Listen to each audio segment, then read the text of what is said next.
Nate, summer 1882 A.D.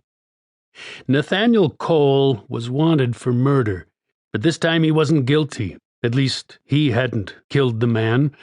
He hadn't even taken part in the bank robbery where the killing took place. But that was beside the point. Nate had been in charge of the operation in question, and as far as the law was concerned, he had pulled the trigger and killed the bank teller.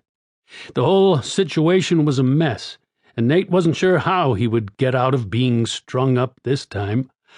With that looming over him and the story his brother was feeding him about how it all went down, he had to sit and have a drink. The rocking chair creaked under his weight when he sat. He reached into his shirt pocket and pulled out a flask, giving it a little shake to feel how much whiskey was left. Nate rocked calmly back and forth against the surface of the dusty front porch, his stare fixed ahead. The sun baked the entire landscape in front of him, not allowing a bit of green to sprout during the summer months. That was life in West Texas. Why people ever wanted to settle here was beyond him, always had been. He knew his own reasons for being this far west, and none of them were close to as honorable as the men and women who parked their wagons to build a new life for themselves. Nate was out here for one reason only, to make money. And what better way to do that than to steal from a town with people just getting their bearings and where lawmen were scarce? He watched his brother, Joe, pace back and forth in front of him. As far as Nate was concerned, Joe was little more than a kid at 20, but he was smart. Nate considered his little brother to be about as smart as he was. But at 30, Nate had a few more years of life experience than Joe, so that's what gave him an intellectual edge. Of course, Joe was unmatched in a gunfight. The boy was fast and accurate, though Nate was bigger and stronger. Only once or twice did his little brother get out of line. He was just a little too cocky for his own good.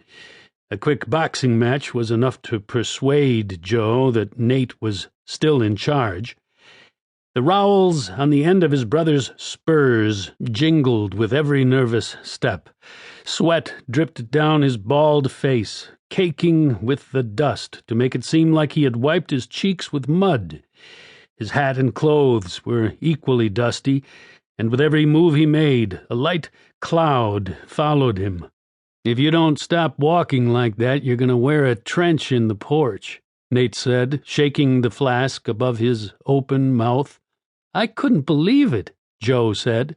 "Both of them just disappeared, vanished. It was like they weren't even there." "Are you sure the four of you didn't go out drinking before you went?"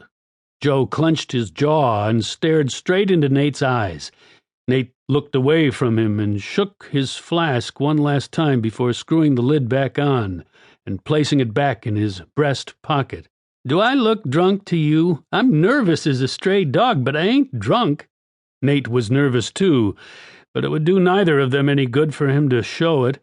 He was in charge. If he started panicking, Joe might forget how smart he was and do something stupid.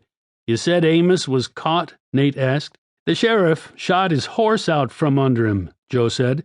"But there was another man." Nate looked up at Joe. "Who?" "We're in a lot of trouble, Nate." "Who?" Nate repeated. "Levi Thompson," Joe answered. Nate clenched his jaw and gripped the side of his chair. He was afraid that name would come up. Levi Thompson was the best of the best. There weren't any criminals that stayed on the run for very long if Levi Thompson was after them. With this bounty hunter so near, it meant that they weren't long for this world if they didn't move quickly.